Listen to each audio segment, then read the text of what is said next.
através da palavra.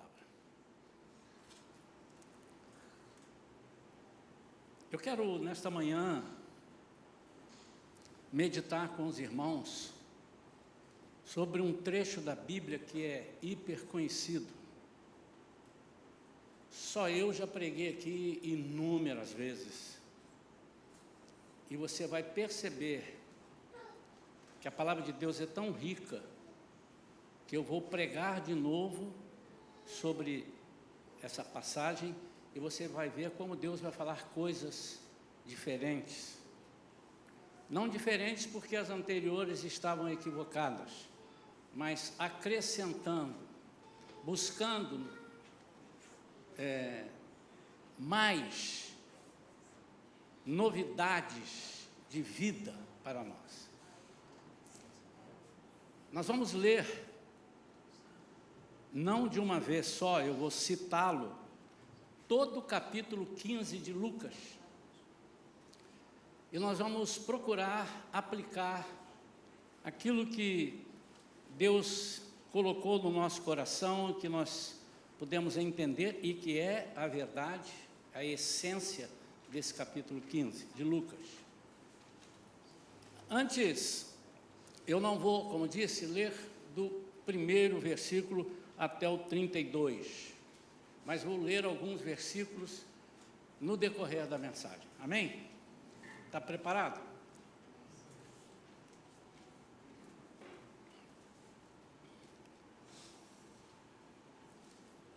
O versículo 1 e o versículo 2 são a base de tudo aquilo que vai acontecer, vai ser narrado a partir do versículo 3. E o versículo 1 diz assim: aconteceu que todos os pecadores, como os coletores de impostos e pessoas de má fama, estavam se reunindo para ouvir a Jesus. Entretanto, os fariseus e os mestres da lei o censuravam a Jesus, murmurando: este saúda e se mistura a pessoas desqualificadas e ainda partilha do pão com eles. O que é que está acontecendo aqui? Jesus está reunido com essas pessoas que aqui o evangelista Lucas está narrando, e pessoas que não entenderam, no ponto de vista dos fariseus, ele estava pisando em falso. Eram pessoas de má fama, eram pecadores, eram os coletores. Quando eu falo os coletores de impostos, porque eles impunham nas pessoas uma opressão muito grande. Eles eram mal vistos, não porque cobravam impostos, mas pelas cobranças exorbitantes, pela forma de cobrar, ou seja, eles se sentiam massacrados, eles não gostavam dos coletores de impostos. E estava ali essa turma toda, chamada a turma que não merecia estar com Jesus, porque eles imaginavam, Jesus é santo e ele precisa estar no meio de pessoas santas. Nós nunca podemos confundir o versículo quando Deus diz: sede santos porque eu sou santo. Ele está falando para que nós busquemos toda a santidade, e para morarmos com Ele no céu nós precisamos ser santos. Mas a Bíblia também diz que Ele veio para os doentes, Ele não veio para os sãos, Ele veio para os doentes. Quando Ele diz que Ele não veio para os sãos, não é que os sãos não precisam dEle e Ele não quer os sãos. Ele está dizendo: eu vim para atender os doentes, eu vim para curar os doentes. Em Isaías 53 diz que Ele levou sobre si as nossas enfermidades e carregou com as nossas dores. Ele veio para fazer isso, mas em que sentido? Para que nós tomássemos posse daquilo que nos espera, já começássemos a tomar posse, daquilo que nos espera na eternidade. Então, quando Jesus ouve isso, e segundo o que se pode estudar, ele ouviu, porque as pessoas viram Jesus com eles. Alguns dizem que eles estavam num lugar aberto, outros estavam num lugar que talvez não fosse tão aberto, mas sabia-se que Jesus estava ali com eles. Jesus vem falar com eles. E aí Jesus conta a seguinte parábola: qual dentre vós é o homem que, possuindo 100 ovelhas e perdendo uma delas, não deixa no campo as 99 e vai em busca da que se extraviou até que a encontre? E assim que a encontra, coloca nos ombros, traz de volta, e numa alegria muito grande ele fica. Ao chegar, reúne seus amigos e vizinhos e anuncia: alegrai-vos comigo, pois hoje encontrei minha ovelha perdida. Aí a seguir ele diz: eu vos afirmo que da mesma maneira haverá muito mais alegria no céu por um pecador que se arrepende do que por 99 justos que não carecem de arrependimento. Assim como ele começa, ele continua a segunda. Ele começa dizendo: qual dentre vós? Qual é o homem? Quem é a pessoa? Quem acham vocês que não faria isso ou que faria isso? E na segunda ele diz: ou ainda, qual é a mulher que, possuindo 10 dracmas e perdendo uma delas, não acende a candeia, varre a casa, ilumina tudo, procura com diligência até encontrar aquela uma? E quando a encontra, ela fica tão feliz por encontrar uma moeda. E então ela avisa todos os vizinhos e amigos que encontrou a moeda que estava perdida. E aí ele arremata: eu vos asseguro que de igual modo há grande júbilo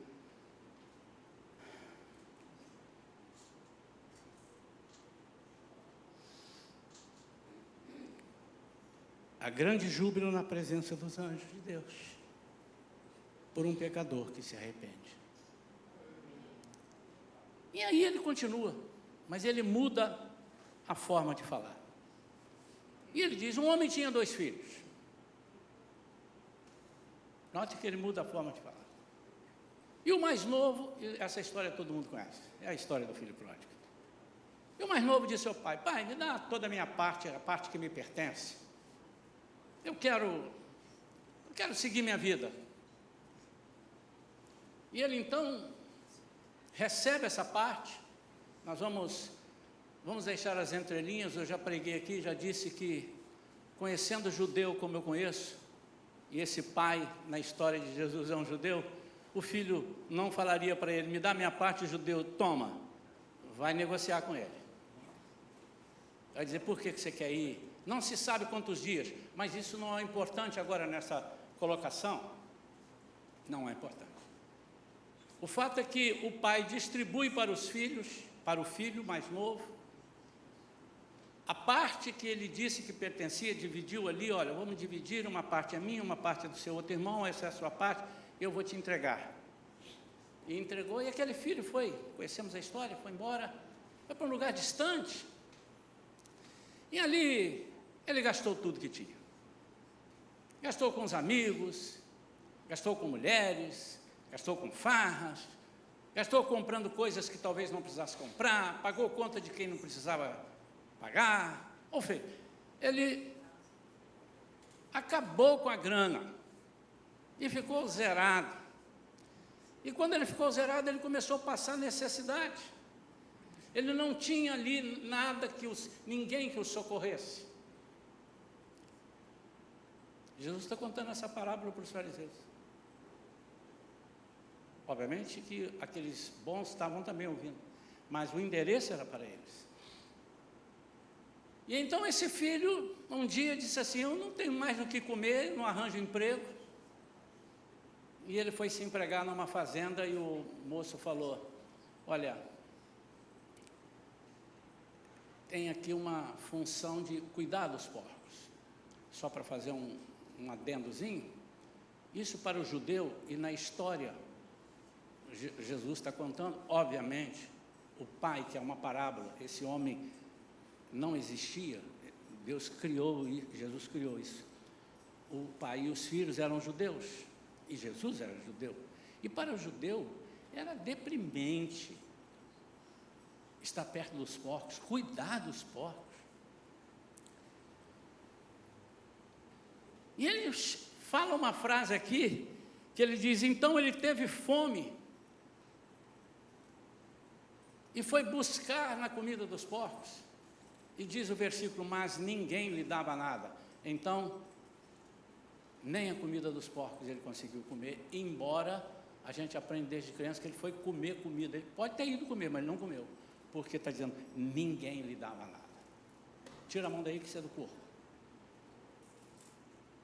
E esse homem então disse assim, eu não tenho solução para a minha vida. Ele disse, eu vou me levantar. Eu vou ter com meu pai. E eu já sei o que eu vou dizer para ele. Pai, eu pequei contra ti, pequei contra os céus, já não sou digno de ser filho. Eu não sou filho. E ele foi. E quando ele chega lá, o pai nem deixa ele terminar de falar. Tapa a boca do filho e diz, ei, pessoal, traga aqui sandália para o meu filho. Traga aqui uma capa nova, uma roupa. Traga aqui um anel, coloque. Matem um bezerro cevado. Hoje há uma festa aqui. Porque meu filho estava perdido e foi achado. Meu filho estava morto e reviveu. A mensagem de hoje, perdidos e achados. A primeira coisa que Jesus fala aqui é que uma pessoa, ele pergunta, qual de vocês, fariseus, que não dão importância a uma peça de animal, um animal perdido, quando vocês têm 100? E se uma se perder, você vai deixar as 99, vai correr atrás da 100ª. Por quê? Porque você valoriza muito uma ovelha perdida. Assim eu também valorizo uma vida. É o que ele está dizendo. A festa que você fez, porque achou uma, mas você tinha 99, talvez ninguém sentisse falta, mas você ficou tão alegre. Essa festa há no céu, quando um pecador se arrepende.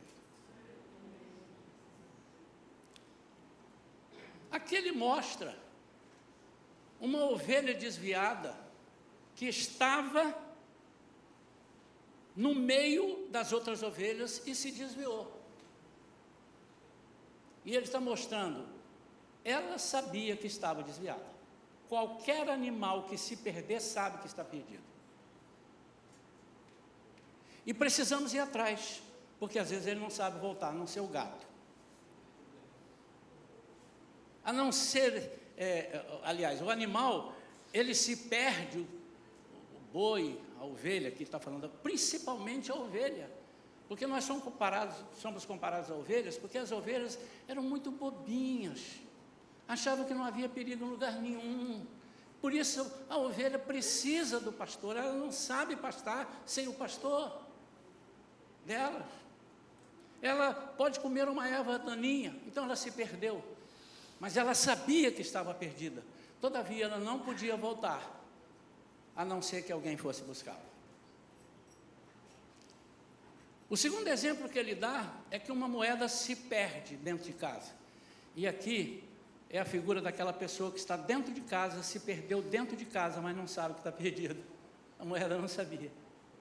Talvez ela estivesse lá numa gaveta, a mulher tinha 10 dracmas, 10 moedas, perdeu uma e ficou procurando. Ela está lá, falou, hoje eu estou aqui, não tem o barulho das outras 9 balançando, estou dormindo, que alegria. E às vezes ela pensa que não está perdida, mas ela está perdida. Onde ela se perdeu? Dentro de casa. Muitas vezes nós nos perdemos porque saímos do convívio dos nossos irmãos e ouvimos propostas que não são compatíveis com a palavra de Deus. E aí depois sabemos que estamos perdidos e não conseguimos voltar, a não ser que alguém vai nos buscar no nome de Jesus. E há aqueles que se perdem dentro da igreja, dentro da sua casa, mas nem imaginam que estão perdidos. Toda palavra dita é para os outros, não para mim. Nós não buscamos sair do local porque achamos que estamos guardados. E ele então diz, a mulher, dona dessas 10 moedas, não se contentou com 9, se esforçou, ela buscou, ela varreu, ela iluminou, tudo aquilo que estava escuro, ela fez questão de deixar claro, arrastou móveis, quem sabe,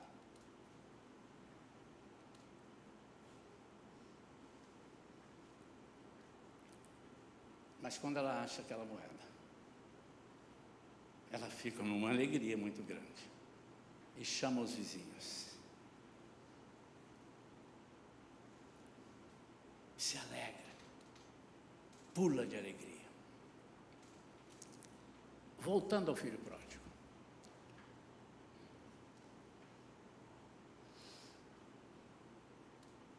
então o filho, no versículo 21 de Lucas 15, diz, Pai, eu pequei contra o céu e contra ti, não sou mais digno de ser chamado teu filho. Ele está conversando com os fariseus.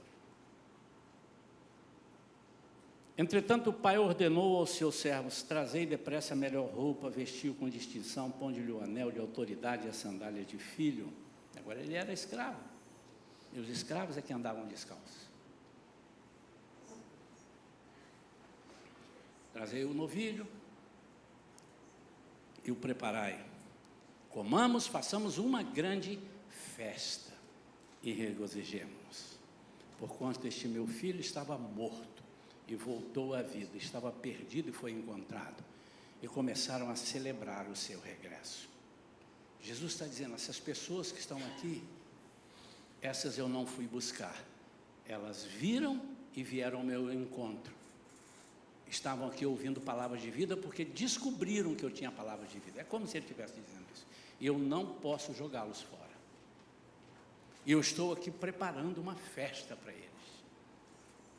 Eles estão vibrando com o que estão vendo. Versículo 25. Entre mentes, o filho mais velho estava no campo. Quando foi se aproximando da casa do pai, ouviu o som da música e das danças. Então chamou um dos servos e indagou-lhe sobre o que estava acontecendo. O que é isso aí? Que festa é essa? Que banda de música é essa? E o pai informou, teu irmão regressou. E o teu pai mandou matar o novilho gordo, porque o recebeu de volta são e salvo. Mas o filho mais velho encheu-se de ira e negou-se a entrar. Então o pai saiu de dentro de casa e insistiu com ele.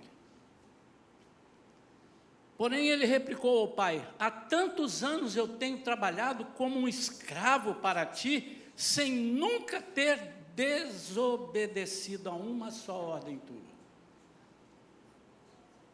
Aqui o primeiro erro é que eles se consideravam um escravo, enquanto o outro quis se considerar um escravo, e o pai o recebeu como filho.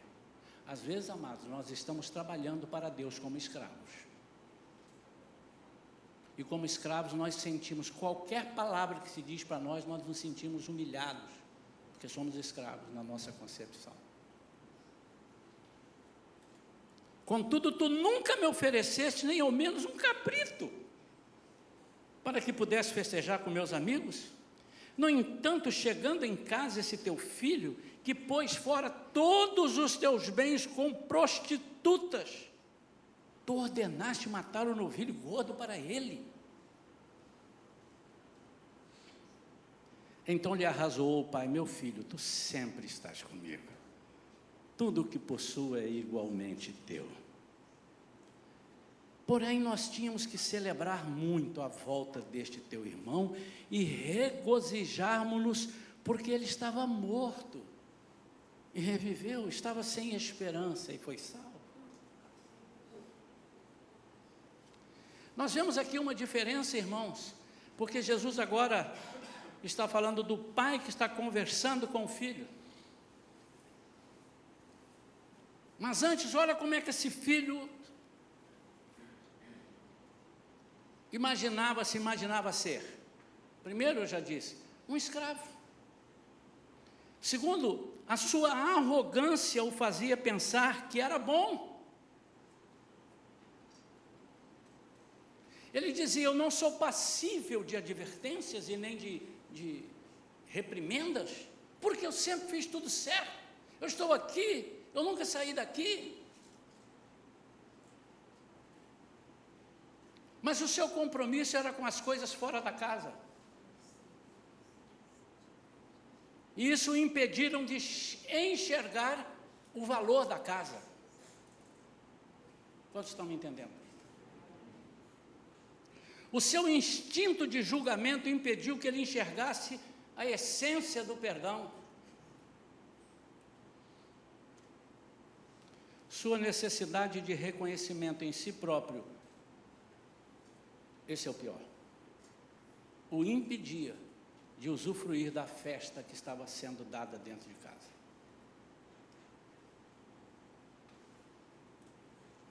A Bíblia diz que o pai saiu de casa, de dentro de casa, e foi até ele.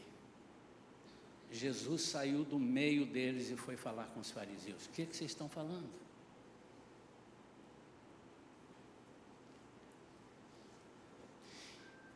E eu quero que os irmãos observem aqui, que o pai insistiu com ele. Mas ele disse, eu não quero entrar.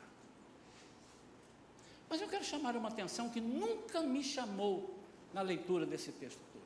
Vocês perceberam que a parábola não terminou? Eu fui dar uma conferida, falei, será que é isso que nós estamos vendo aqui? Todas as parábolas ele dizia assim, assim, assim, assado, o que acontece com não sei o quê, mas essa não terminou. Ele diz, porque ele estava morto, reviveu, estava sem esperança e foi salvo. O moço entrou ou não entrou? A Bíblia não diz. Os fariseus entraram ou não entraram? A Bíblia não diz.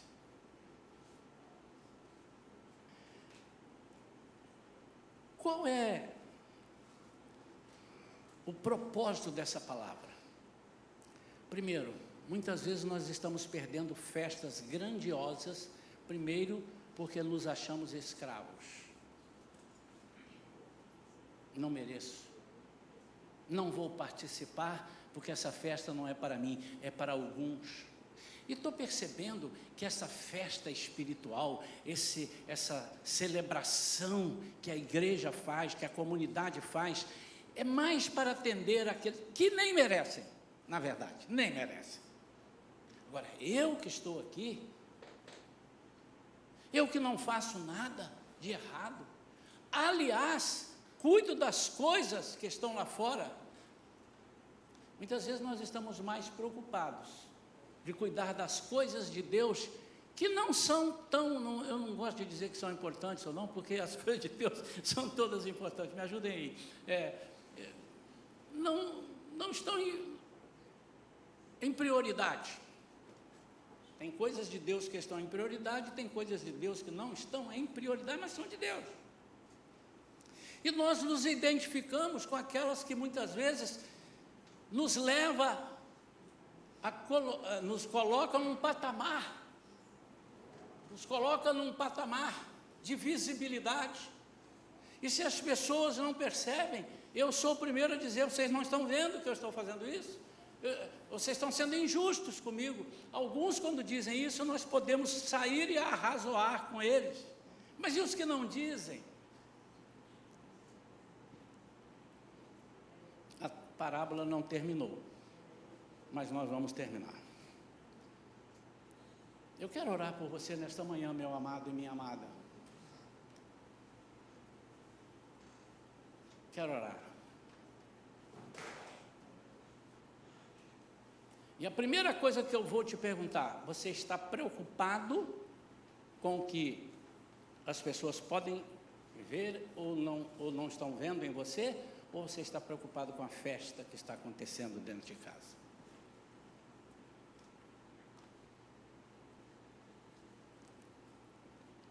Eu tenho dito que a minha pretensão, não que eu não goste, vocês vão entender, a minha pretensão não é que a Igreja Shalom seja perfeita, porque eu sei que nós não vamos conseguir. Por isso que eu vou batalhar por uma coisa que nós não vamos conseguir. Mas a nossa pretensão e a nossa busca, a nossa visão é para uma igreja que busque corretamente as coisas de Deus. E que não percamos nenhuma festa. E muitas vezes, se nós pudermos transformar pessoas, nós não podemos, mas o Espírito Santo pode. Transformar pessoas, dizendo assim, aquele ardor que você tem, e legal que tem, com seu patrimônio, com as suas riquezas, com seus bens, ainda que você não seja rico, com suas coisinhas, sua bicicleta, seu carro. As mulheres, seus sapatos e bolsas. Deve ter, você comprou, custou caro. Você trabalhou para isso. Mas será que a gente não pode reverter isso, ou, na pior das hipóteses, colocar a mesma devoção, o mesmo cuidado naquilo que engrandece o nome do Senhor?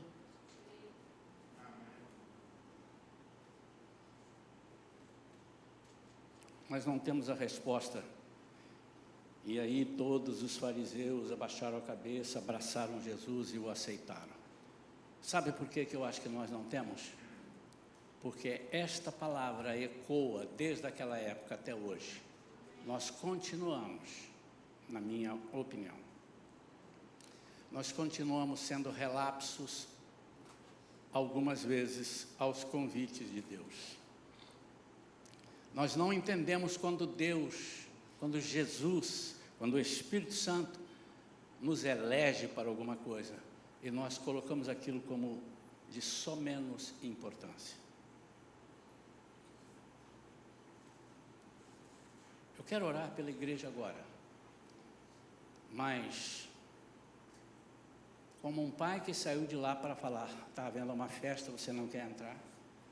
Eu estou aqui perguntando se alguém não quer entrar mais, eu vou usar aqui uma redundância, entrar mais para dentro,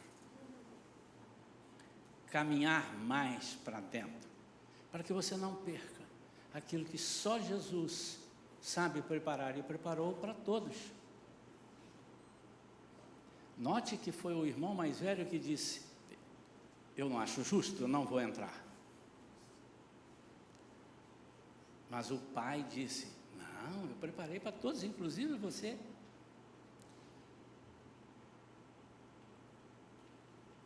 Vamos ficar de pé, queridos.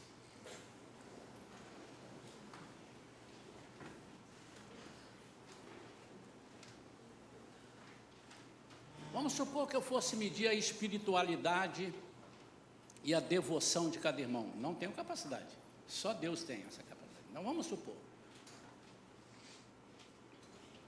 E você agora estivesse diante de um convite que eu vou fazer. Você está no portão, você chegou até o portão. Você está até ouvindo o som da música.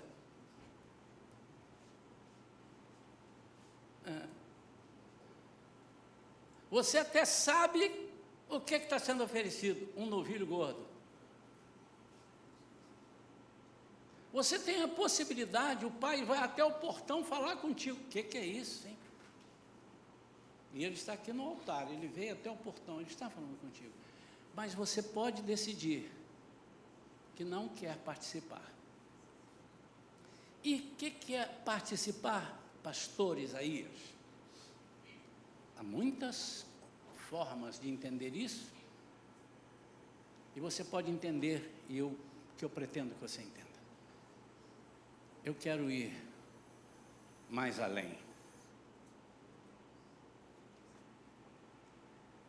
Eu não quero ser um crente frequentador de igreja apenas, mas quero frequentar a igreja e quero participar E eu estou descobrindo nesta manhã, pastor Isaías, que para eu participar, eu tenho que aceitar ser filho, não escravo. Eu tenho que entender que Jesus morreu por mim, sendo eu ainda pecador. Ele não esperou.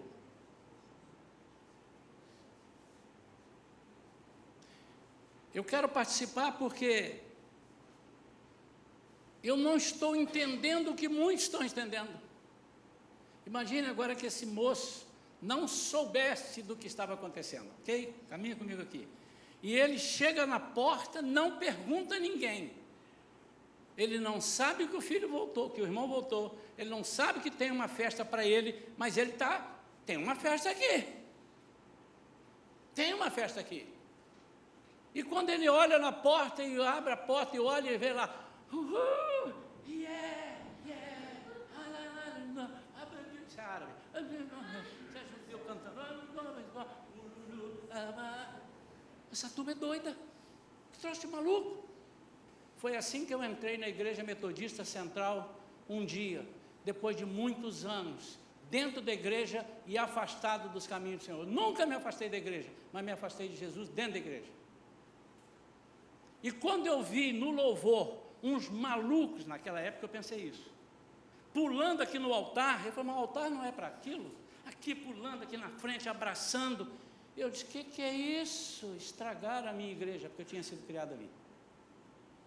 Eu nunca faria isso. Como as pessoas se prestam? E comecei a falar baixinho, e graças a Deus eu não encontrei um igual a mim na porta, porque às vezes encontramos, é verdade, essa igreja está aqui aí. Graças a Deus eu encontrei uma pessoa que botou a mão no meu ombro e falou assim, meu irmão, você está escandalizado? Falou, tremendamente. Está vendo aquela moça lá pulando? Ela era prostituta da Praça 15. Não era nem de nível, era da Praça 15. Ela lá. Jesus resgatou ela. Aquele lá. Avião do tráfico. O cara levava a tráfico. Está lá pulando, porque Jesus o resgatou. E eu quase perdi essa festa, irmãos. Porque eu estava dizendo aqui, eu não volto mais. Mas graças a Deus, alguém saiu e foi até mim. Eu quero que você deixe agora de lado tudo aquilo que você pensa, todo o seu preconceito, toda a sua ideia preconcebida, e acredite na palavra de Deus. Porque a partir dali eu disse, eu quero isso tudo para mim. E ali eu comecei a receber da festa, cura para as minhas filhas, cura para mim, libertação na nossa vida, promessas de Deus que se cumpriram, muitas delas, sei lá, 80% a 90%, estamos aqui, porque eu quis a festa. E você pode estar me perguntando, pastor, e o que eu vou receber? Você quer saber? Eu vou te dizer agora, não sei. Não sei, como é que eu vou saber? Não sei, mas eu sei que você vai receber segundo aquilo que você precisa ou deseja. Então, eu quero chamar aqui à frente aqueles que querem entrar na casa. A orquestra está quase acabando a música. Não tem ninguém? Eu vou encerrar então com oração. Não tem? Não estou te obrigando, eu estou vindo aqui para te perguntar, você não quer entrar? Mas agora, irmão, preste atenção, você está vindo aqui fazendo um pacto com o Senhor. Não brinque com Deus não se brinca. Venha. Se você acha que você ainda pode alcançar outros níveis que não alcançou, você sabe, ninguém precisa te dizer. Podem chegar mais à frente, irmão, senão fecha o corredor. Os obreiros me ajudem nisso daí, por favor. Pode vir para cá, né? Você sabe em que nível você está.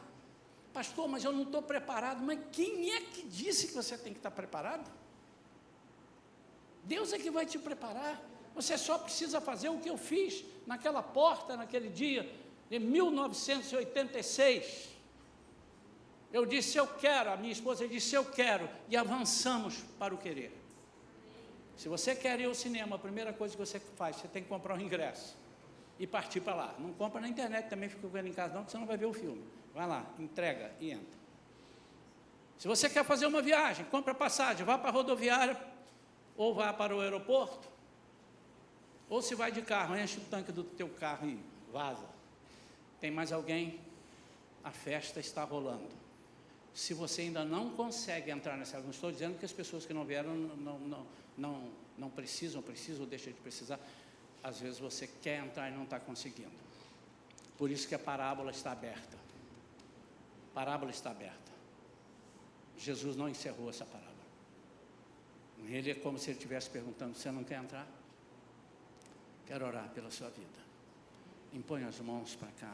Pai, em nome de Jesus, eu não tenho a menor ideia, Senhor, do que os teus servos estão pensando. Não tenho, não sei. Mas de uma coisa eu sei, Senhor, é que eles estão dizendo: eu quero entrar, eu quero participar.